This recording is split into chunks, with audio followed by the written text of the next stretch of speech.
मुडदा गाडला या गावच्या पोरांचा. समजा गाव सोडून रोज माझ्याच घराच्या भीतीवर येऊन मुत्यात. आज पेकाटच मोडती एकेकाच.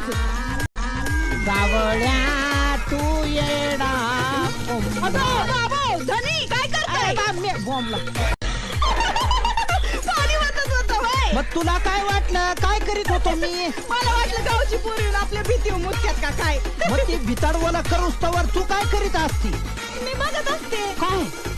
ते कवा माझ्या कचाट्यात घावतील ते बघत असते. समजलं का? समजलं समजलं समजलं समजलं नक्की समजलं. समजलं ना. मग चला घरात.